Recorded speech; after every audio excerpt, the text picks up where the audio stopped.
Xperia T, the new HD smartphone from Sony, packed with exclusive Bond content. This is the way Sony is promoting his new flagship smartphone, the Xperia T. And it gave me the chance to have James Bond in my channel over here. So a very warm thank you to Sony for making this happen. By the way, it's the first time for me to do a review in English because it's a multiple request, but it's not my native language, so please be patient. I apologize in advance and I'm doing my best. Okay, back to the Xperia T.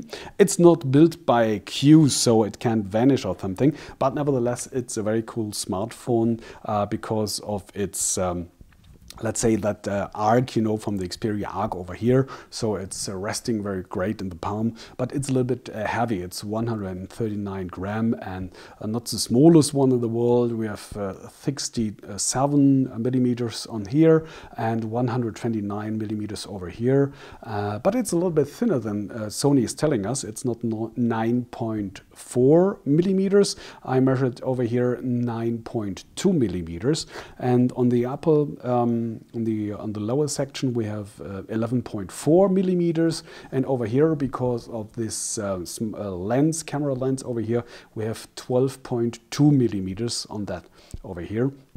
So as you can imagine, this is not like a iPhone 5. It's a little bit, you know what you're having in your hand. You know what I mean. So, but on the other side, you have a 13 megapixel camera shooting video in full HD. You have NFC, so if you want to, you can come closer to another smartphone and via the what Sony calls the one-touch sharing option, you can provide photos or data or contacts with another phone just via NFC. All right, we have, as you can maybe have seen, you can remove that cap over here, so the battery is fixed in there. So if you have a problem with that, you have to go to the support. And on the other side, you don't have a switch for those memory slots or something. This is a solution over here. So you have this little flap. Okay, here we go, where you find a micro SIM slot and a slot for a micro SD card. Well, that's something new, because you remember, because of the Xperia Ion, maybe you couldn't provide a SD card for expanding the memory, because over here you just had the USB and the HDMI slot. And remember, the Xperia S, there was no memory slot 2, a slot for memory card 2. So this is a great feature, I guess. You have internal memory of 16 gigabyte, and this one over here supports 32 concerning to Sony. So you have a lot of memory capacity. A little bit special is the positioning of those buttons over here. This is the on-off standby and the volume, and this is for the camera we're coming back to. It's great if you're using your right hand for using your smartphone, because it's just under your right thumb. But if you're a lefty, it's a little bit problematical to reach those buttons over here. You have to play around a little. It's not a big deal, but it's not the best solution, I guess, but let's not talk about this.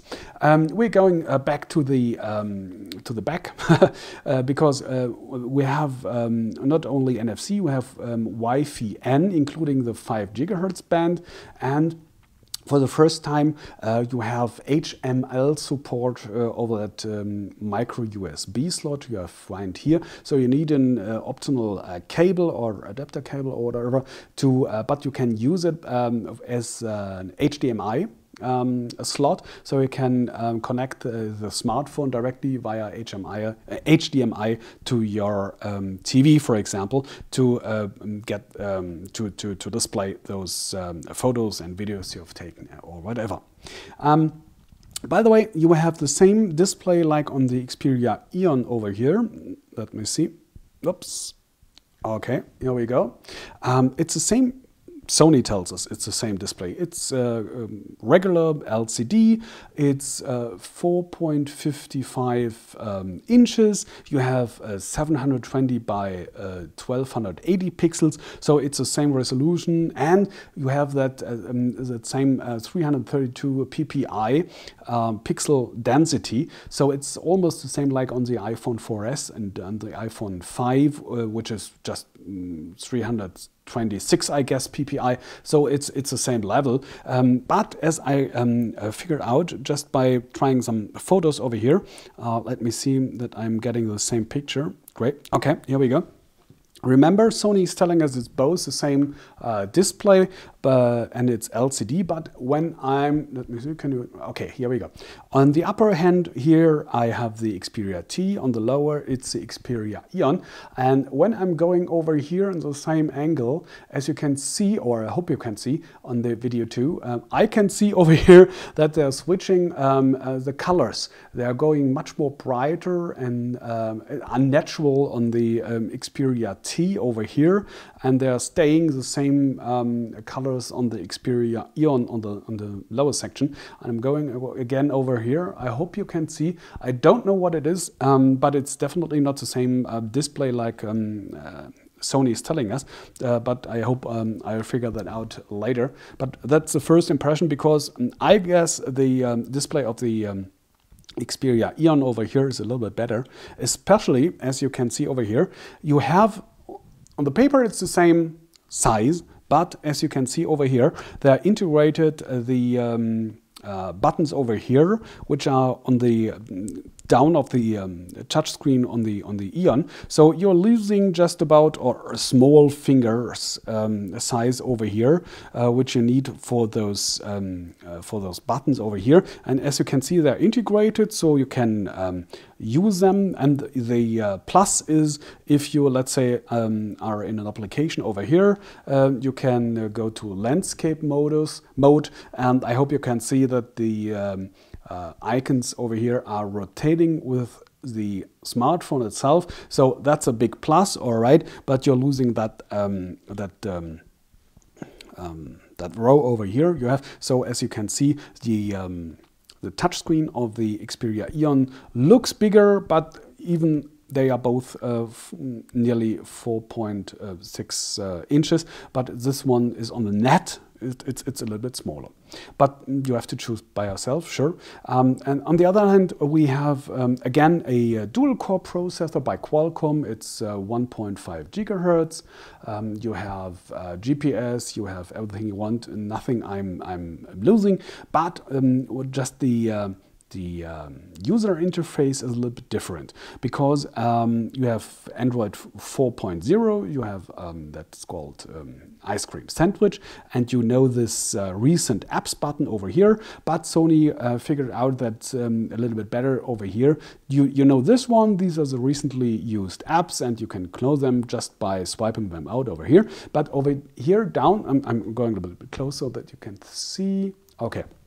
I mean, this row over here, we have some quick apps, or I don't know what it's called, just to show you what they are for. You can, let's say, pick up this one over here, the notes, and you can swipe them around and position them wherever you want. And when I'm just going, let's say, to the browser, reading a page or whatever, this is one the Sony, and as you can see, this one is an overlay mode, some kind of, as you might know from the Samsung Galaxy S3 with the videos, so you can have this one over here and read your page, and if you want to have a note, you can type in and then scroll again. So you can use two applications at a time, but just those four over here you find here. It's a calculator, and what we have here, it's the camera timer and notes we have had, and over here it's the speech, text to speech, speech to text, I'm sorry, over here. And as you can see, we have a plus over here, but if we're typing this one, you have the pre-installed. These are just those 4 apps you are just having over here.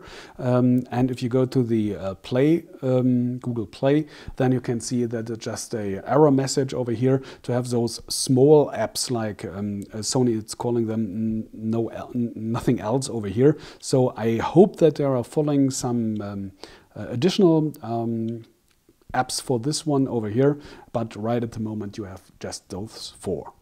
The other thing Sony is using a little bit different are the widgets. As you can remember, in native Android 4, you have the widgets after that menu pages over here or on the tabs over here, but there's nothing on the Sony UI.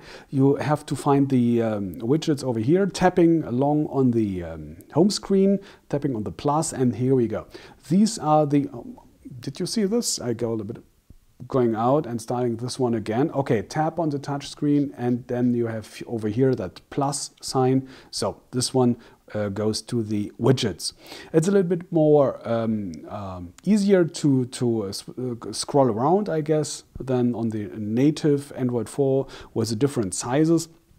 And if you want, let's say, just a clock and this one, just tap it around and then you can drag and drop to put them to other pages or whatever you want, if there's enough space. You have 5 home screens only, and as usual with Sony you can't expand them to 7 or more like on other Android smartphones, but on those 4 you can have those applications and widgets and whatever you want and whatever you know.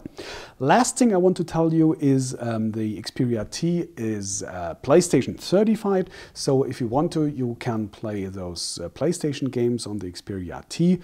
These are not the greatest graphics on the world, but for gamers, I guess it's just a nice add-on to have. All right, this is the first expression of the Xperia T. I hope you enjoyed, and it's coming to our markets in Central Europe at the end of October, right away for the James Bond movie Skyfall starting on November the 1st over here. So I don't know the local dates and the local prices. Over here we will pay about 549 euro without any contract for the Xperia T, and that's it I want to share with you. So I hope you enjoyed. Again, I'm sorry for my English. I really tried my best, and I hope we will see you back soon.